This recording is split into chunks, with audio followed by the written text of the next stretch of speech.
Donc il faut revenir aux fondamentaux, il faut revenir à nos principes juridiques, à nos valeurs républicaines, et ces valeurs-là posent un droit fondamental pour chaque enfant français de bénéficier d'une instruction obligatoire, laïque et gratuite. Et ces éléments-là, ce n'est pas moi qui vous le dis, il suffit simplement de se référer à différentes lois prises sous la 3e et la 4e République et au programme du Conseil national de la résistance.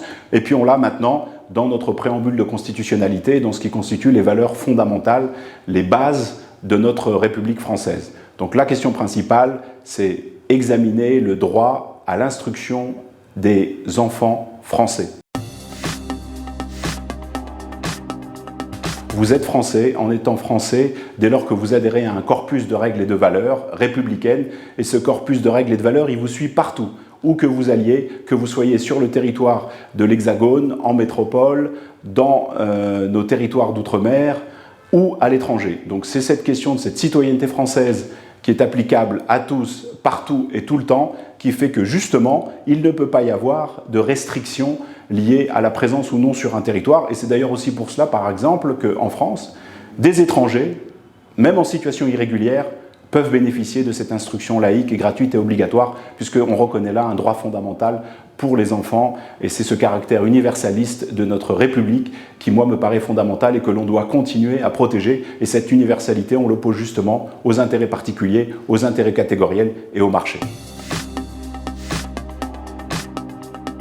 On peut la qualifier en réalité de déni fondamental de droit, de déni de justice également. On est dans une situation où des droits fondamentaux qui sont là, qui sont reconnus, qui existent, on se réfère encore à ce programme du Conseil national de la résistance, ne sont, pour une raison difficile à expliquer, pas mis en œuvre de manière effective, pas proposés à nos concitoyens français à l'étranger. Et il ne s'agit pas simplement de la gratuité, il s'agit même très souvent du simple accès à une école publique française. Même quand elles existent, on leur dit il n'y a plus de place, c'est terminé, on ne peut pas vous assister, on ne peut pas prendre vos enfants. C'est ce qui est problématique et c'est ce qui est inacceptable et c'est ce pourquoi nous nous battons.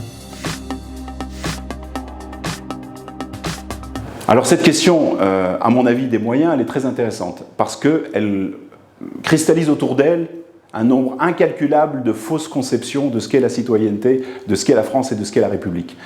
D'abord, les Français à l'étranger payent des impôts. En tant que non-résidents, ils payent des sommes considérables. Plus d'1 milliard d'euros par an sont versés par des Français à l'étranger à l'État français. Et quand on compare aux bourses qui sont allouées, de l'ordre de 100 millions, on voit bien qu'il y a un décalage très important. Donc rien que cette seule somme de l'impôt versé par les Français à l'étranger pourrait permettre de mettre en œuvre la gratuité. Mais au-delà de ça, la question n'est pas tellement de ce lien. Il ne s'agit pas d'acheter quelque chose. Les Français à l'étranger ne sont pas des clients de l'État français, ne sont pas les clients d'un service public. On a un service public de l'éducation qui doit bénéficier à tous les Français, où qu'ils soient, et quelle que soit la situation sociale de leurs parents. Et le véritable drame aujourd'hui, c'est que cet enseignement français à l'étranger, on est en train d'en faire un marché du savoir, une sorte de franchise à l'international, où l'État français va vendre en réalité à des fonds d'investissement, à des puissances financières, la possibilité de vendre en franchise à des Français et à des étrangers cet enseignement français. Et chose assez invraisemblable, l'État français va donc récupérer des royalties, se faire de l'argent comme cela sur l'enseignement, et il va donc faire très clairement de Français à l'étranger des clients de l'État français, alors même que c'est à l'inverse de nos principes, à l'inverse de nos valeurs. Tout citoyen français, justement, dans le cadre de cette citoyenneté pleine et entière qui est la sienne, a accès à une éducation publique, laïque, gratuite et obligatoire.